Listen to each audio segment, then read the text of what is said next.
Welcome to Death and Aliens, an in-depth look at horror and sci-fi TV from two friends who vaguely know what they're doing. I'm MK. And I'm Courtney. And Courtney, how are you? Tired. I am tired. I haven't slept in a while. This I feel like that's weekend, a recurring theme for you. it is, but I did okay for like a couple of days and I was really feeling good about stuff. And then it all fell apart. Um, just like every couple of weeks, I get 2 days that really give me this like hope and never lasts. Perfect. But it's okay that I didn't sleep because this weekend was the Northeast Regional Folk Alliance in Asbury Park. I've never been to Asbury Park until now. Now I've been.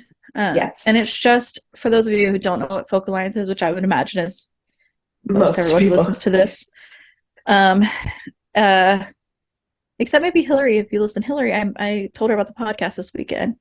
So Yay. Hi, maybe Hillary. she'll know what it is. Yeah. It's just a conference where everyone in the folk world gets together and learns how to like be artists and make money and like tour together, and then they just play a ton of music. It's like Yeah. the schedule is panels from like 10 to like 3 p.m., 4 p.m., depending on the day. A lot of meetup groups in between. And then like 6 to 10 is like the official showcases that have been curated by the people putting on the conference. And then from Yeah. like 10 or 10:30 until like Oh, 3 a.m. are private showcases. And I know I talked a bit about this when I went to Folk Alliance in Kansas City like 8 months yeah. ago, but they just like clear out these hotel rooms and set up like private showcases. And it was, we have five of our like artists, well, five groups of artists. So like one of them was a trio, and then the Yeah. rest were all just people. And so I got to have dinner with them and like actually get to know them better. And like, it was just so much fun. And they're all just so talented. And I didn't sleep. And that was okay because I had the best time ever. And I I can't wait love until that. February where I die again. How are you? Well, interestingly, I also had a really interesting weekend with meeting people.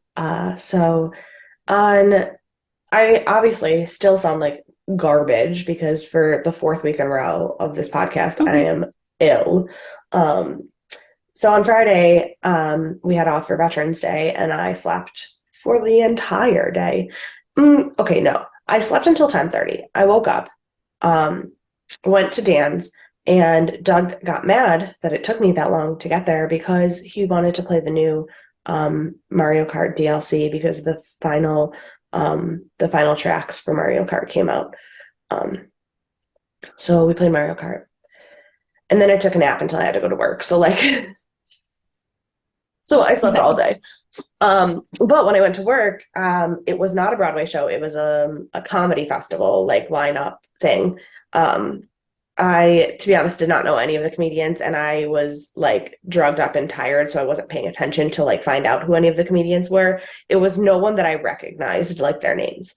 Um, which is not to say that they weren't good, but I was on a boatload of Dayquil and feeling like I was going to die. So I apologize if you were in the Festival of Laughs show. It has nothing to do with you, I promise. But then after the show, I had to go out into the theater to escort our VIP guests to backstage. I did not know who the VIP guests were. I thought it was just like randos who bought tickets to be VIP. Like I don't know any of these details. Um, so I'm waiting with one of the organizers of the festival for the VIP guests, and he's like calling his friend, and he's like, "Oh, he's right there." And I look up, and it is Dion Dawkins, who is, yeah, who, for those of you who are not as obsessed with football as Courtney and I are, is a current player on the Buffalo Bills.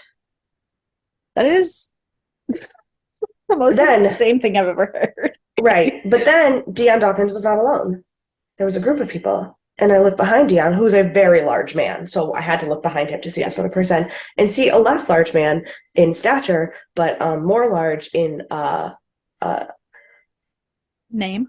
name and reputation because Andre Reed, of the Super Bowl attending four-time Buffalo Bills of the 1990s, Andre Reed, was also there. So I got to hang out with Deion Dawkins and Andre Reed Friday night. Um, and they were both fantastic. Like they were great. I didn't like hang out with them in the like the dressing room when they went upstairs, but like I talked to them a little bit while I was escorting them, and we talked a little bit while they were leaving and everything. And they were really funny and they were really kind and sweet and like genuine people. Um, but my favorite part about it was that for the first time in the 2.5 years I have known Dan, the famous people that I was at work with were people that affected him. Because I tell you guys all the time, and I tell Courtney all the time, like I met Alex Timbers and I met Rob McClure, and like I have met like all of these amazing Broadway names. And while Dan thinks they're talented, he doesn't know who they are. Like, and even if he does, it doesn't bother him. So I called him when I got out of work because I always call him when I'm walking to my car, and he goes, "Were you serious when you texted me?" And I was like, "Yes." And he goes, "So did you get a picture?" And I was like, "No, I was That's not at how it work." works. Right. And he was like, but, and I go, "Sweetie, I've worked there for 7 years, and never once in 7 years has a single person that I've worked with have I asked them for a picture or an autograph. That's not how it works. They are at work and I am at work, and that's not how we do things." And he was like, but, I go, "Let me tell you, I was very tempted to tell Andre Reed that I needed a picture for my mom, because like that one was hard for me to be like, no, I can't." But no, I did not take a picture with them because I was at work, and that is my job. That was the hardest part about working at the bar in Times Square. When people, I was just like sometimes I would get like creepy pictures of them, but they never knew it. They never knew it. Yeah, but like the number of people that I have met, that I have like, even the people that like I have their phone numbers, or like they're like, or we talk on Instagram, like, um, the, like I had to work the weekend before. Did I tell you about the party, the snot party? I didn't tell you about the No, snot party. So you know what snob is? Saturday Night on Broadway? no. Well, so basically, people have dressing room parties where they have like bars in their dressing room, and it's called Snob, and it's Mm-hmm. Saturday Night on Broadway. Everybody like rotates dressing rooms hosting a party if they want to. So on tour, it's called Snob, Saturday Night on Tour. And most of the tours that I've Oh. worked haven't really done that, because they won't, to be honest, most of them probably have never been on Broadway. Like a lot of these tours casts don't have a lot of people on Broadway, or the people that were from Broadway are veterans who aren't party people. It's just, or they're like in really strenuous shows where that's just like not a thing that they can do. Yeah. But so for Moulin Rouge, we had a snot party. And it went very, very late. And I was like, that's fine. But then when it got to be 12:30, I wanted to go home. So I went upstairs to kind of like kill the party. Wrap it up. Yeah. And Nick Rashad Burroughs, who was on tour with them, who closed Tina on Broadway as Ike Turner, very, very sweet, told me that he would not leave the theater until I gave him my Venmo so he could send me a tip, because I stayed there all night with him. Yeah. So he did. Wild. Wild. But I was like, you don't understand. Like some days I go to work and I shake hands with Deion Dawkins. Some days I go to work and Ike Turner Venmos me $50. Like that's my life. And I don't get to like post about it on social media and take pictures about it. Like that's not Right. what that job is. Yeah. And it's so funny for him to like finally like understand what it's like for me every day to be like, no, this is my life, but I can't fangirl. I can't freak out. Like that's not, I don't get that. Yeah. But yeah, so I'm also, the Bills game starts in 1 minute and I am not watching it, so that maybe they'll win. For the best. Yeah. Yeah. But yeah, so I have no idea how to transition from that into asking for spiritual guidance. Well, while you're feeling such high spirits about your job. Exactly. Yes. Perfect. I was Let like, me enlighten you even more. Beautiful. I got I was like, I literally just game. like nothing. I transition between 7 different projects today in 10 minutes at a time. So I'm great at my transitions today. This year, God. this year, I was tested more than ever. I lost a lot, but also won. I failed, I cried, I laughed, I learned, I loved. But most of all, I'm still here. I did not break. Stephanie Bennett Henry. Love that. Love that. I have been tested a lot this year. Preach. Yeah. You know what also tests me? Is it Really, Stargate? really bad episodes of Stargate test me a lot. Because I spend so long defending the show as being a superior sci-fi show to a lot of the things that are more popular. And then episodes like this happen, and it's very frustrating. Yeah. So we are talking about Stargate SG-1, Season 4, Episode 18, The Light. It was rated 6.9 stars. Oh, I forgot you told me we were dropping that I down. did tell you that this was Yeah. the worst one of the season. It is the lowest rated of the season. It is. That's best. Yeah. It had potential. It was not great. It also it just felt I didn't like its placement. Like the episode that it followed was also like they had too many similar things happening. Well, I feel but like not well done. this season, and I feel like a couple of the other seasons, maybe all of the other seasons, I don't know, have done this. But like right before we get to the realm of the finale, they really like drop it down. So when the finale hits, they can just like amp it up. Yeah, like And season so I 8, expect like next week episode, to not be stellar either. yeah, like episode 18, 19, 20 are usually like, what are we doing? Yeah. This is particularly bad though.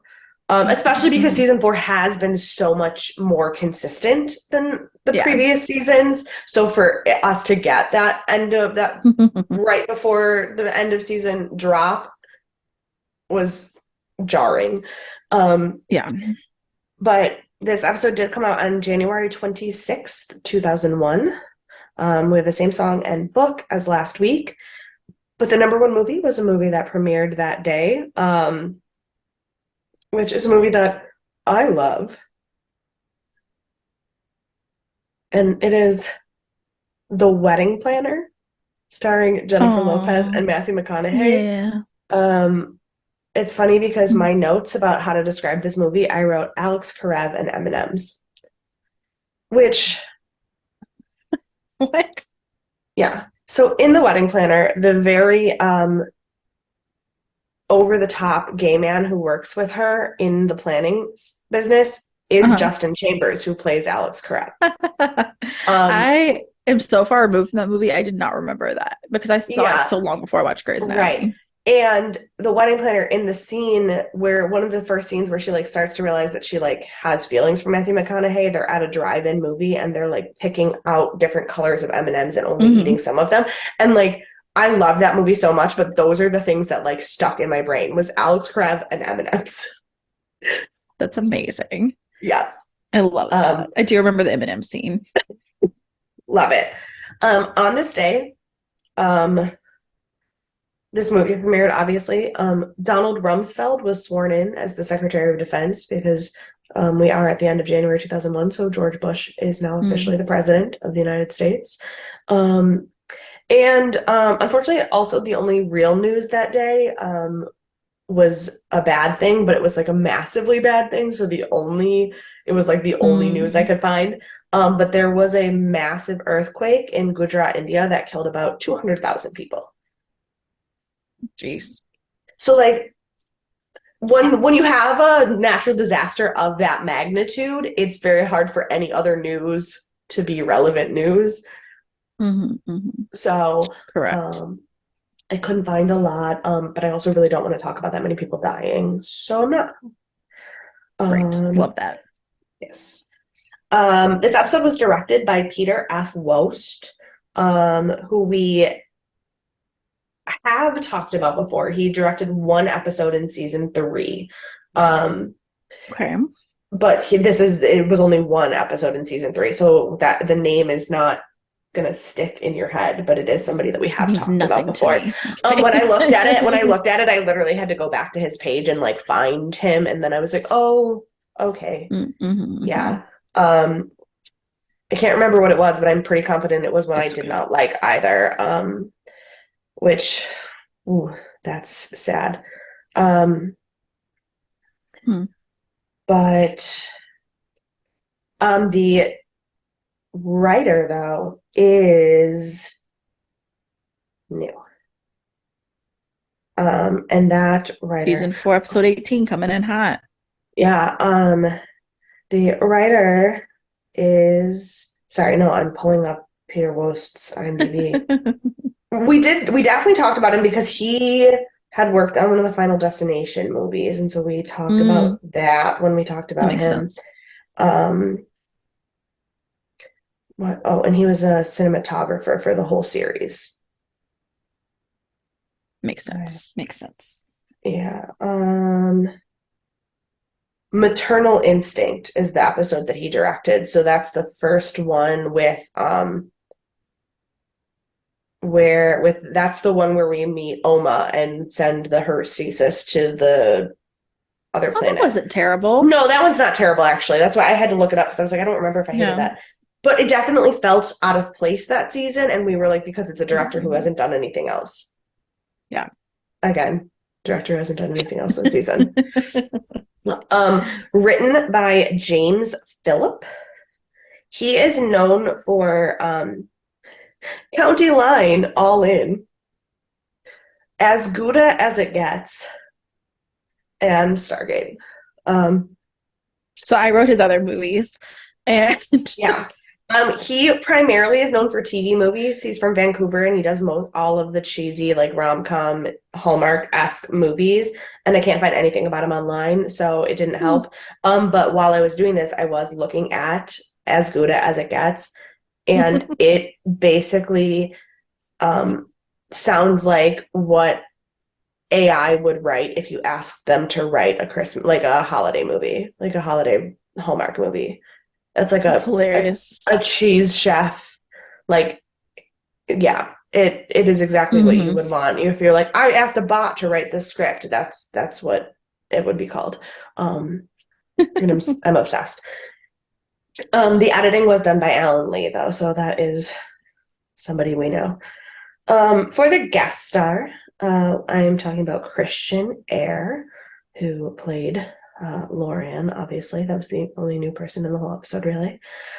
He's known for Elf, Space Cases, and Alien Abduction Incident in Lake County. He looks really familiar. Maybe I saw him in Elf if he had a big enough role, but like his face looked His familiar. name was called like his character name in Elf was called like Foom or something like that. It So was he was like probably an elf that I yeah, wouldn't recognize just out of nowhere. right. Huh. Mm, Um, okay.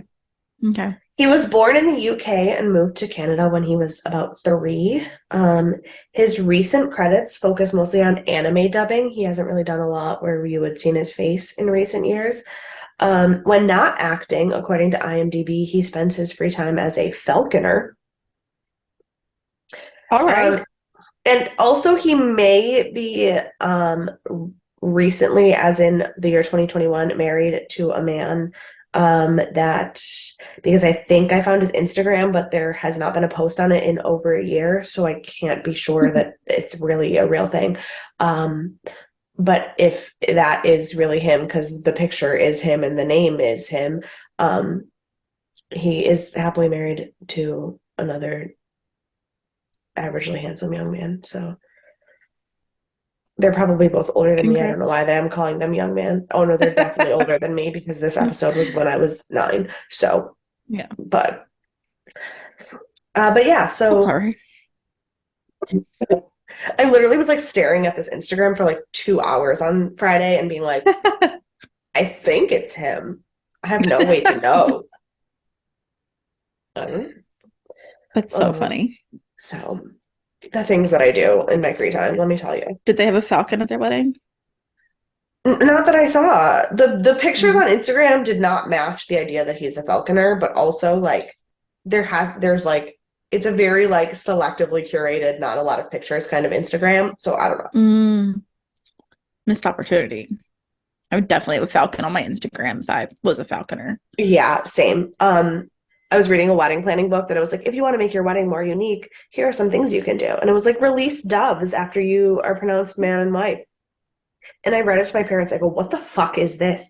And my mom was like, well, like, I think it's a lot, but like some people do it. It's something that you like have to have the money. And I just go, do you know how bad that is for the birds?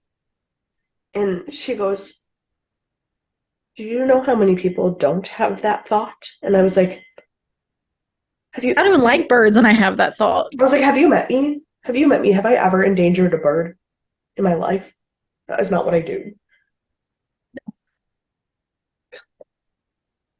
I even knew it was bad for birds, and I don't even like birds. But whatever, people ruining the world. We start this episode with Jack giving money to a soldier to give to Daniel for winning a bet, and he won't tell Sam what they bet on. He says that it is about curling, which is the most Canadian bullshit you could have ever said. My first note literally just says, like, definitely not sports related. Yeah, no. Also, I love curling. I don't know enough about it, but my boss Kathy really likes it. I love it. We were at a bar one night and it was on, and she like lost her mind. And I was like, I never knew you were into curling, and I don't know anything about it. I was watching a really old episode of Amazing Race from like 2005, and the team didn't do the curling activity because the guy was like, but I'm really bad on ice. And I was like, you don't need to wear skates to go curling. What is wrong with you? I've done curling in stilettos. And my mom just looked at me. I go, to be fair, it was a Shay's holiday party that was at Riverworks, and I dressed for the holiday party part of it, not realizing that the curling rink would be open. And then we went curling, and I did recognize, even at the time, how bad of a choice it was. I'm not condoning this behavior. She goes, oh, okay, as long as we are. And I was like, yeah, no, I'm just saying I did it. It's possible. You don't have to be good on ice to do it. Yeah. I bet I could do it in like sneakers. I can't, I don't be on ice. I don't be on skates. I have no balance. But no, I could but do it, you like, could in sneakers, I bet. Yeah, no, and it's great. But also Daniel does not pay attention to curling. That's for sure not a thing Absolutely that not ever at all. happened. No. I'm not sure Jack does either. Clearly he does not, because Yeah. that was but so Jack has the weekend off, and he and Sam are talking about him taking some time off and her going to this planet, and she figures out that the bet is actually about whether she's going to take time off of work or not. And before they can get any deeper into their flirting, the other guy who has the money runs at the event horizon and unalives himself in the whoosh. Yep. Yep. Hell of a way to start an episode. I know. I really wanted the bet to be, I'm I'm not gonna belie the point forever, but I really wanted the bet to be something more like relationshipy. Like, I wanted it to be like, Sam's not gonna go with you to this thing, and you think she is, or something, you know? I don't want it to be lame, like she's not gonna take off work. Of course she's not gonna take off work. She's Sam. Why would you even take that bet, you moron? Because he really wanted her to stay and relax with him, and just is not fucking happening. It's not. It's not gonna happen, Jack. But with that sudden death, we get our credits. So they call Daniel back from the planet to discuss Barber, who is the person who just killed himself's actions. And Daniel says like he showed no signs of suicidal tendencies, like he was totally fine on the planet. And they like ask him about the mission, and he tells them about this palace and this weird like beautiful light. And then he has this device that he needs help translating because it's in a Goa'uld dialect that he's never seen before. But he's like getting like slowly less and less like functioning in conversation as this whole conversation goes on. Yeah. It feels so much like you said, like last episode when he starts like losing his mind, I'm like, these are the same reactions he's had. He's never had in the rest of the series, except last episode and this Yes. episode. Yeah, I that's one of the reasons why I don't like this episode is because it needed space for it to be believable. Hmm. Because I'm like, oh, Daniel's mind controlled again, clearly, because like he Yeah. literally just did that. Probably another Which season. Like, I don't even think I would put it in the same season. yeah, I mean, and to be fair, like you were never supposed to doubt that there was something wrong with his mind, but like it was Yeah. just too soon. Hmm. Um, So Teal'c is viewing a video of the palace that Daniel was at to try and help with the translation when he notices that there's like a figure in the video that's definitely not one of the SG-5 team members that Daniel like never mentioned. And also Daniel is acting like hella weird and he's like fixated on this hand device and like cannot Hmm. function. And he's like, I need to go back to the planet right now. And Jack's like, how about no? We're going to go back tomorrow, take some time, go to sleep. And he's like, I'm going to go talk to Hammond. And Jack's like, how about no? Again, let's not. But he goes and he yells at Hammond that like he has to go back right now. And then Hammond, in the most upsetting and badass moment like ever, like sometimes you feel like these people aren't real people on the show, and then shit like this happens, and you're just like, oh. Salmon is like, hey, I just had to write a killed in action letter that I literally can't even put a single line of truth in. So how about you get the fuck up out of my face before you tell me what the bigger picture is? But of Yeah. course, in a General Hammond way, not, Sure. yeah, Not in the MK way. yeah. And so then the next day, they're ready to go to this mission, and Daniel never came to work. And Hammond is like, he literally like yelled in my face yesterday that like he wanted to go. What is happening? So He's stuck in bad Daniel land. so Jack has to go get him from his home. And he goes, and Daniel's apartment door is open. His phone is off the hook. His glasses are on the counter, and there's a kettle of water boiling, but no Daniel. It felt like the beginning of like a 90s action movie where someone got kidnapped. Like Liam Neeson was going to have to come Yeah. in at any moment. Hmm. Um, Hmm. but then Daniel was there. He was just on the ledge of his balcony about to jump off. Yeah, this planet. Ugh, it's bad news. Bad news bears. So he's saying all of this stuff about how it's like going away and nothing's worth it and like they just need to go back. Like nothing will ever like compare. And Jack's like, how would you just come inside? And he just keeps asking him to come inside.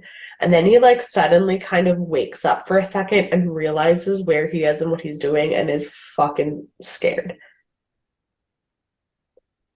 Um, So at the infirmary, Janet says that when she tests Daniel and gets him situated, and she says that his neurotransmitters are like super low, and all of SG-5 is experiencing the same symptoms.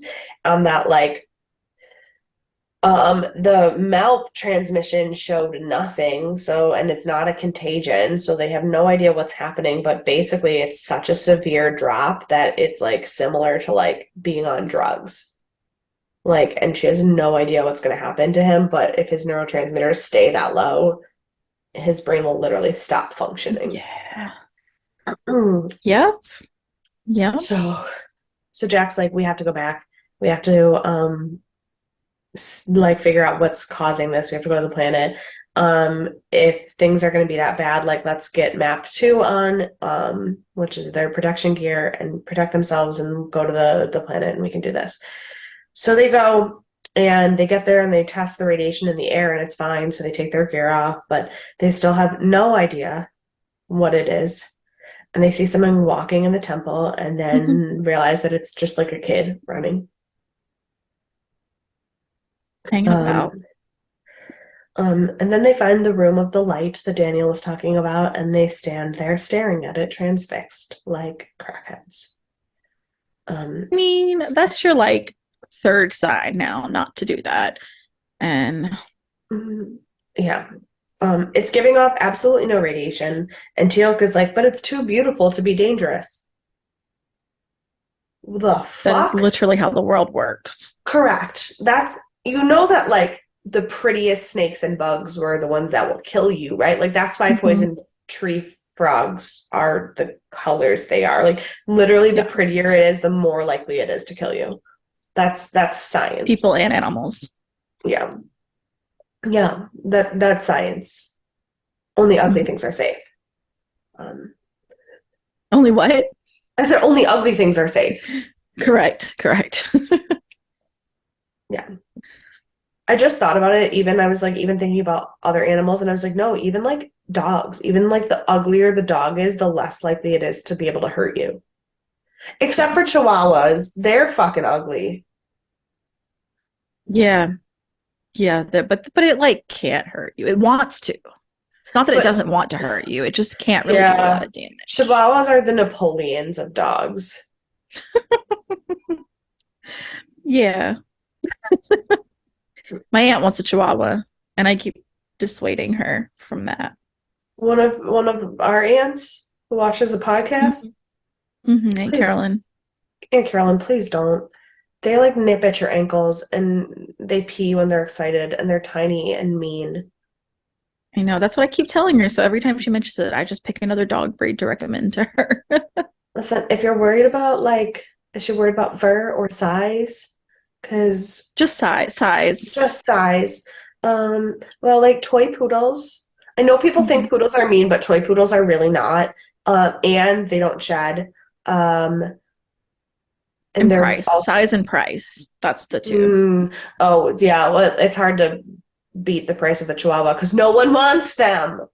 They're an unloved dog, which is usually No. why I would love them because I love unloved things, but I don't love Chihuahuas. No, I've had too many chihuahuas in my life. They're awful. Hmm. Um, but Jack is rightfully concerned because he is not really the most science minded, but he probably has seen a poison dart frog before. So he's like, the fuck are we talking about? Um, To be fair, so I do he, love a poison dart frog, so like I would also be in trouble. yeah, that's fair. I like to touch shiny things. So, um, but I also would cuddle a tiger. So like let's not take my opinion Yeah. about animals to any rate. I want to like pet a Komodo dragon and cuddle a tiger and keep like a gorilla as a friend. So like I am Yeah. not a word of wisdom in terms I of would also immediately get sucked into this. Like when we were at the Eastern State Penitentiary, they had what they call the Hall of something, and the Kaleidoscope Hall. And what it was yeah. like a light show in the ceiling, and you like walk upstairs to like see the whole thing. And I made my mom stand through like the whole 20-minute show of lights when people were like, they would go up the stairs and look and then go down. And mom's like, do we need to keep saying it? I was like, yes, it's not over. So like I absolutely would be taken in by this, no question. But Yeah. I probably wouldn't, but only actually no, I don't know because I say that I wouldn't because lights like that give me migraines. But if I've got mm, all this fucking like weird chemical drug brain, I don't know just that like they would give me a dopamine thing migraine. happening. Yeah, like I don't know if I'd get a Yeah, migraine. that's true. Hmm, Mm. I don't know. Well, we'll I don't just know. die together. It's fine. Perfect. Um, he tries to get them to leave, and like at first they won't, but then they do. And Sam's like, I think we should test the light because it might be connected to what's happening to Daniel. And Jack's like, I thought you just said it wasn't dangerous. She's like, no, like it's not, but it's definitely like, but you don't make sense. She's trying really hard to fight her dopamine brain, and it is not working very well. And then they find the boy hiding, and Jack's like, who are you? And we find out that his name is Lauren, and he keeps talking about how he lives with his parents, but he's alone now. Also, to say, like, when we first meet him, it's like I thought he couldn't talk because of how long it took him to like get his name out. And then he just like talking up a storm after. So I Um, thought it was an ability, not a shyness issue. yeah. So, um, my favorite thing that I have seen online recently is the fact that like in sci-fi shows, in Star Wars, there is very clearly different languages and people speak different Mm-hmm. languages all the time. In Doctor Who, they explain that the TARDIS has like an Translates. internal universal translator. In Mm-hmm. Doctor Who, or that is Doctor Who, sorry, in Star Trek, they also have like actual translating devices. In Stargate, in season one, they go to all these planets and people don't speak English, and there's like some semblance of like translating and Daniel actually doing his job as a linguist. And Yeah. then somewhere about mid season three, they just decide that everyone in the entire universe speaks English and they never address it again. Um, Mm-hmm. and it is a very memeable content. Like a lot of Stargate memes, a lot of Stargate memes make fun of the fact that apparently everyone speaks English. Um, and I only knew that he was going to eventually speak English because I had literally just been looking at a bunch of these memes and because I've already seen it, obviously. But like, yeah, like you have this moment where he like doesn't understand them and you're like, oh, well, that fucking makes sense because why would he? Right. But then, just kidding. Yeah. No. That's not Um, at all what it is. no. When this scene first happened, what were your thoughts on Lauren's reaction to talking about his parents? I thought that he was sad that they like he wasn't like sad like they're never coming back, but he was like sad because they had gone off on some adventure and he was just waiting for them to come back, and so he was just alone. Okay. Basically what he said, I just kind of like believed it. Okay. I was just curious because obviously I'm not seeing this with fresh eyes, but I Mm-hmm. also was Mm-hmm. like, dude, you literally, you can tell, I thought you could tell from the first time he said it that his parents were dead. Well, I wasn't sure. I thought that they went away, but I thought maybe they were dead and he didn't know. Like Mm, maybe they went on an adventure and it's just been like 20 years, or probably not 20 if he's that young looking, but like yeah. 20 years, and he just like was kind of keeping up hope, and so he didn't really believe Mm, it. But I got it. didn't I couldn't tell he knew, but I couldn't tell for Okay. sure if they It were was dead or not. just the way he was like, I live with my dad. Well, no, I live alone now. I was like, so your dad is dead, is what you're saying Right. right now. Yeah. In Um, retrospect, that makes sense. yeah. Well, and that's why I asked because I was like, I Hmm. knew it, and so I read it that way, but also I was trying very hard to figure out what it would feel like if I didn't know. Mm-hmm. So, Well, um, I'm here to tell you all those feelings.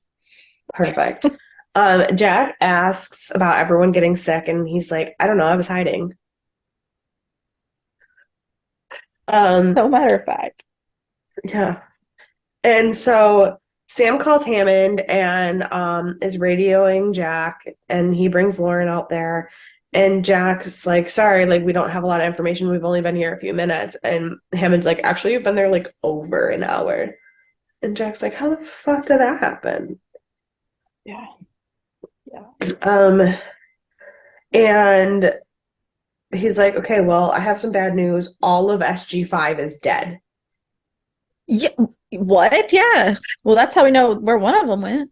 SG5 is just wiped out now. Yeah. And he's like, well, and Daniel's in a coma, and it's not looking too good. Yeah. I was like, thank God that like I'm not watching this as it premieres, because, I might would have actually been concerned that Daniel was going to die because it is close to the end of the season. But like Right? I know that he's in like 7 million more episodes.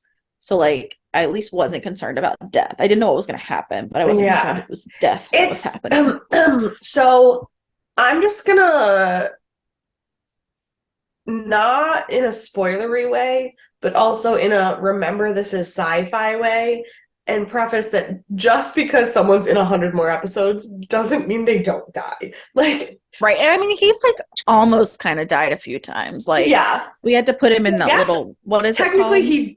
the sarcophagus. Yeah, we had to put him in the sarcophagus a few times I was because gonna say, he and did actually die. he did die in this episode. Right. So, Yeah, but like I wasn't concerned. I guess I wasn't concerned he wasn't coming back. And so like what Right. alive or dead doesn't matter to me really, as long as he's there. Right.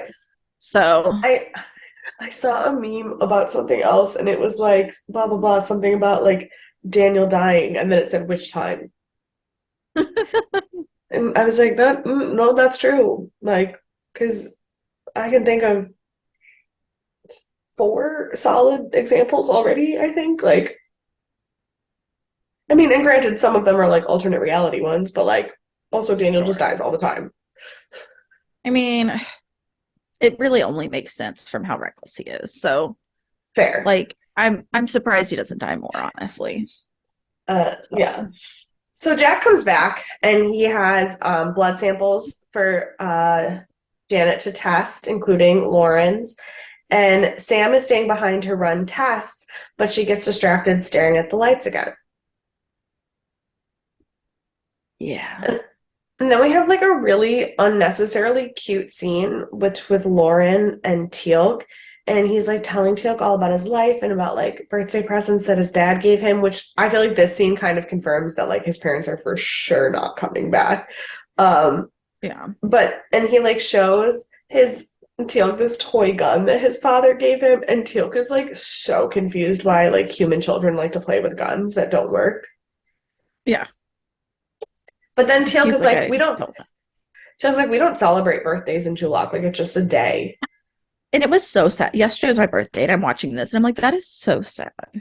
Oh my god, that's right. You watched it on your birthday. Well, Teal'c's like, I've never had a birthday present in my life. And you're um I didn't get a birthday present this year, so maybe I'm like Tilk. well Teal'c also tells us that he's 101 years old. I'm not that far like Tilk. I'm old, but not that old. And he will turn 102 in 47 days. So Lauren gives him the toy gun. Which is so sweet. Um, and on Earth, Jack like gets upset that Daniel is like in a coma and like starts smacking himself in the head with the metal like chart in the hospital and like losing his shit.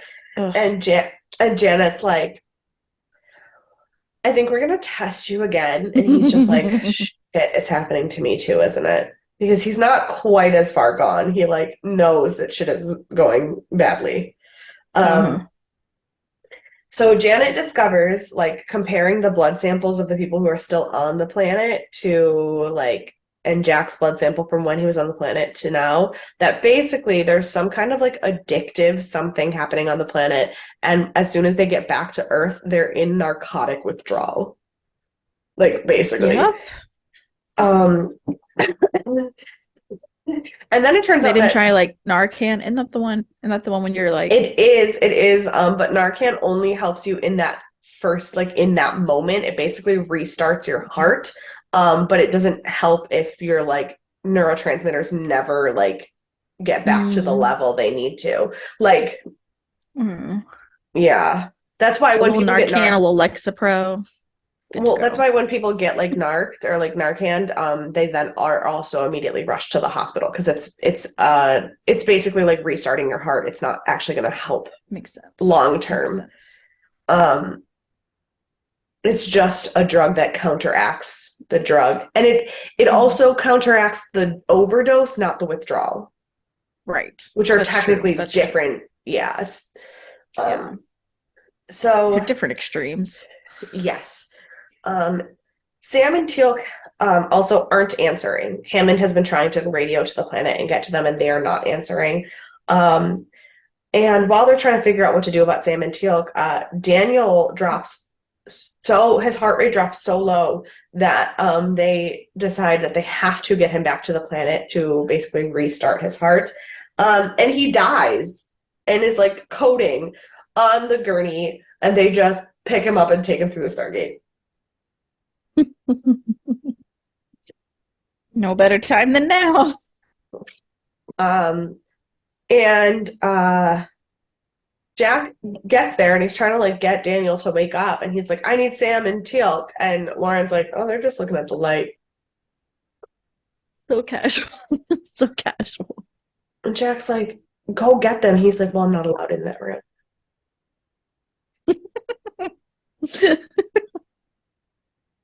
You Oh, should have told me a day ago for 100, Alex. Um, yeah. so Jack wakes Sam and Teal'c up from whatever is happening in there and like pulls them out of the room, and they cannot explain what just happened. They were like, I don't know. And Jack's like, all right, Lauren, you're so fucking smart. Why aren't you allowed in that room? And he's just like, I'm too young. He is like too chill, especially for someone who's like super alone and all these four people show up. Like I would be ecstatic. And I would be like, but he just like acts like it's everyday life, that everyone's Yeah, just like hanging yeah. around. So Jack's like, all right, that's it. I'm turning the light off. Um, but of course he can't because he gets sucked into the light. This episode. So Daniel is Too on the much. phone with Hammond, and Hammond's like, all right, like obviously I can't bring you guys back because we have to figure out what's wrong with you first, but like what do you Mhm. need? And Daniel's like, some food supplies, my glasses would be nice, and also that remote control that I was throwing a fit over. Um, Good times. Turns out the remote control turns the light off. Oh my goodness. Yeah, that's like, you're right. I watched this episode, but the more we talk about it, the more I'm just like, why? Why Yeah, well, yeah. were these the choices? Well, and that's the thing is like I'm taking the kind of notes that I need to take for this podcast. So every time I pause it to take a note, I'm like, the fuck is even happening? Um, he Yeah. says that he like translated things in the room with Lauren's help, and it's basically like a gold opium den. And like only Teal can safely leave the planet. I think James Phillips must have been on drugs writing this. Like like we're like easily 60 years from the opioid like high time for writers. But James Phillips was just like, I'm gonna jump back into Yeah. that. Do a little drugs, write a little Stargate, see what He's like, happens. you know what would be great if the Goa'uld had like a Sherlock, like a traditional Sherlock Holmes mind palace where they just like went to be like fucking ridiculous and plan their next way of murdering everyone. Like that'd be great. Yeah. Yeah. Um, Yeah. Sure. and so then Jack is like, all right, Lauren, where are your parents? What is going on? And he won't tell them. And so he's like, this kid's fucking up to something. It took you this long. Took you this long to decide that the child was hiding something. Good to know. Um, so they leave the temple to explore the planet, and Sam and Jack start going through the withdrawal and fighting, even while still on the planet. Um, and Teal'c was like, "Oh, hey guys, I think I found Loren's parents. Uh, they're just some skeletons in the ground." Yeah. Um, Mm. while they're doing that, Loren's like showing Daniel pictures of his family and like trying to get a picture of him and like talking to them, and he's just like so excited to have friends.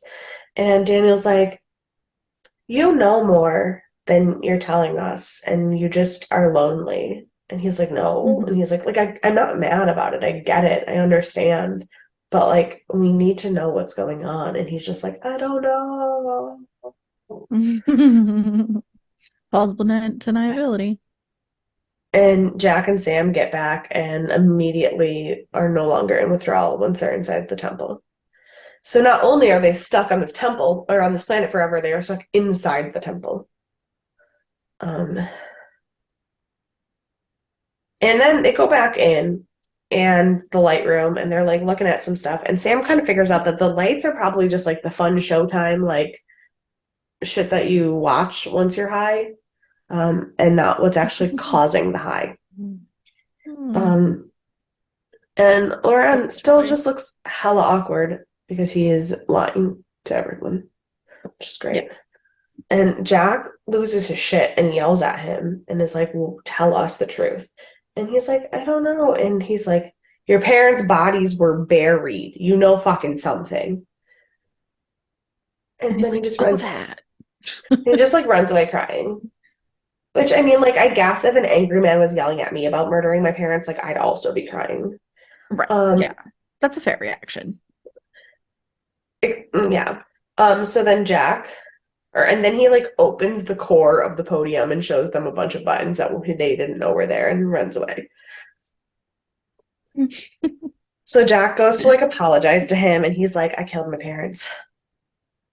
I don't know how old he's supposed to be, but he feels like a 9-year-old, but he doesn't look like a 9-year-old. No, the problem is he looks like he's supposed to be like 18. Right. But also, like, how long have his parents been dead? How Mm-hmm. long has it been since he's had any other human interaction? Yeah. He could mentally still be a 9-year-old. Right. Yeah. Plus, when you That go makes through sense. trauma of watching your parents die at that age, you never really grow up if you don't have counseling. Yeah. And he sure didn't, He sure except did his it. opium light that he couldn't. I guess That he he didn't never. because he wasn't allowed in there anyways, but Yeah, but he didn't even look at the light. He just had the opium high without the fun light show. mm, you're right. You're right. It turns out his parents were addicted to the light to the point where like they wouldn't leave the light room and they wouldn't talk to him and they wouldn't do anything with him and like would make him come in just to drop off food for them. So then he just decided to stop bringing them supplies to try to get them to leave. And eventually they got hungry enough that they had to leave. And he turned the whole thing off, like the light and the power source. And they immediately went insane, um, and killed themselves. And so he blames himself for their death. It's so sad. Um, Like, first of all, like I don't know how he has like lived by himself with this for so long. Like, right. because this obviously didn't just happen. Like, No. Yeah, they my were gosh. skeletons. Like they weren't corpses, Yeah. they were skeletons. Right. Um, Poor child. and so that's why he wouldn't tell anyone else how to turn it off or turn it off himself because like it was just so painful. And it probably did affect him differently because he was a child and like Hmm. grew up with that. Like so his brain chemistry was like permanently altered. Yeah.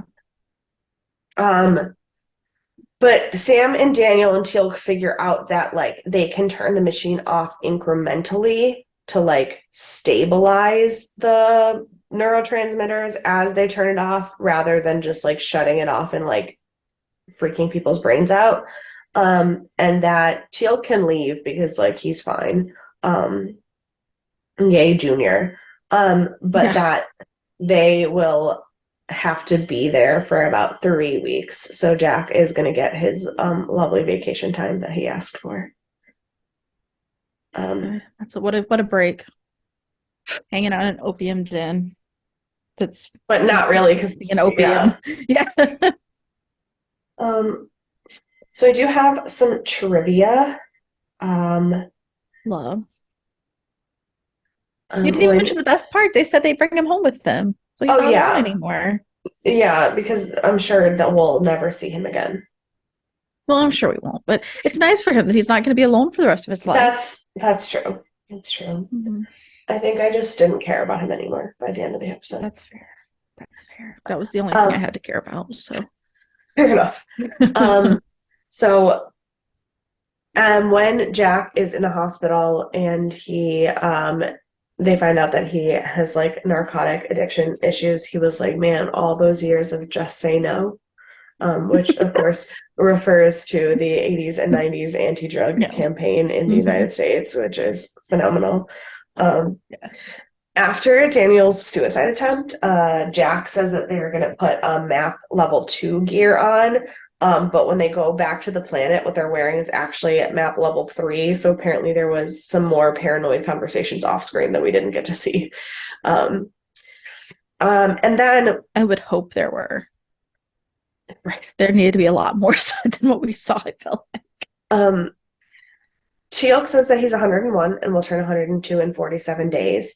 If the day of the episode is the day of the air date of the Mm-hmm. episode, which is not likely because this episode took Yeah. place over quite a few days.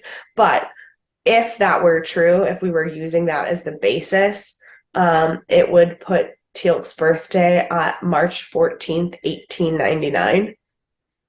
Oh, So Hi that's day. just some fun trivia. That Teal'c was apparently born in the Chulak version of like the Chulak version of 1899. I love it. I love it. He's a Victorian gentleman. Yes, that Um, tracks. yeah. So with all that being said, what do you want to put? I mean, like, it's not really anyone's fault, like anything that Right. happened. So this one was the tougher of the two for me, but I think I'm gonna have to go with Daniel because he just ended up in this bad Daniel land that like I'm sick of him being in. And he was Yeah. just too much. Even though again, wasn't really his fault, but still. Um, that's fair. And I was leaning toward Daniel also because right before I watched this episode, I was reading a Screen Rant article that was the ranking of the 20 smartest by intelligence level characters in all of the Stargate franchise, which I obviously am not going to share on the podcast because it included Universe and Atlantis, and we are not ready for that yet. But unsurprisingly, Daniel was ranked number one on this list. And then I watched him Incorrect. be I mean, fucking stupid. I haven't seen the rest, but Right. But it's not based on like common sense. It's based on like book smart intelligence, was what this list was about. Um, well, we'll see. I feel like so far, I feel like Sam's been the smartest I person, would book agree that smart. I think Sam is smarter than Daniel, but I also think that there's some things that we haven't seen yet that change that opinion. But I'll let you know. I literally just read that list and then watched one of Daniel's dumbest episodes, and I was like, God, the fuck. Um, but I knew you were going to pick Daniel because why else? So I am going to pick Lauren, which is kind of not fair because like trauma, but Right. also if he had just like told them Like, hey, don't go in there. or like even when SG5 first got there, told them what happened to him, we could have, I don't know, not had the entirety of SG5 dead. Yeah. Yeah, that's Um, fair. so That's like obviously, yay, it all turned out happy. Lauren's gonna be safe and the whole SG1 team is fine and we figured out the problem and it's great. But if he had opened his mouth and had a conversation early enough for people to figure out the problem before we lost six good soldiers, it would probably be less yeah. of an issue. So I'm gonna punch Yeah. it. You're right. You're right. Good call. Um, who's your MVP? The only person that kept their brain at all, I went with Jack. Because like he was fussy a lot of the time, but he's the only one that was like, something is happening and like keeping it together enough to know that something else was happening and they needed to keep figuring it out instead of just getting lost in the light. Because even like Tilk, who was fine away from everything, still like couldn't tear himself away from the light necessarily. Like, Yeah. so Jack. Um, Jack is a good answer. I thought about Teal because of the sweet conversation about the Mm-hmm. birthdays. But I decided to go with Janet Mm-hmm. because she's the only one who actually figured out what was happening Right. without even having to be there because she knows how to do her job. Um, I Also did smarter than also Daniel. Yeah, I did also want to give like a slight nod to Hammond just because writing those killed in action letters for all of SG5 when they didn't have to die just like breaks my heart. So that's fine. Yeah, I Um, thought about picking Hammond. He was the one that I would have probably picked second just because yeah. he was doing Yeah. his best. Yeah. But that's just because I felt bad for him because it was a horrible thing and like he had a good moment, but in terms of the whole episode, I would have to put Janet ahead of Yeah. him. Yeah, Um, that makes the most sense. do you have any predictions other than the one that I ruined by saying we'll definitely probably never see Loran again? You Um, know, nothing that we watched this episode is ever going to be relevant again, I feel. So you I don't know, have um a lot of predictions for you. I predict next episode will also not be stellar.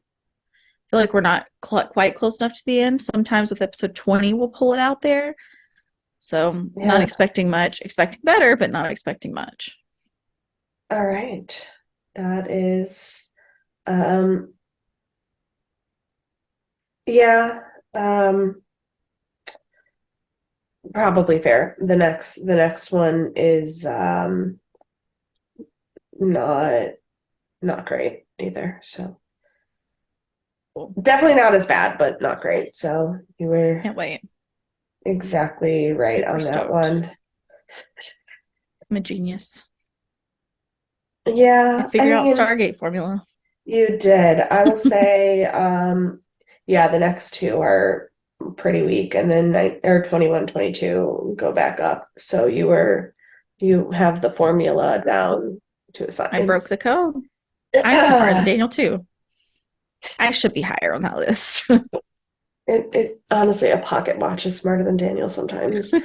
But if you think you are smarter than Daniel Jackson, or that you have ever stared at a light while on opium, probably don't tell us that one. But like, um, Yeah, you if can if you it's over. There's statute of limitations and whatnot.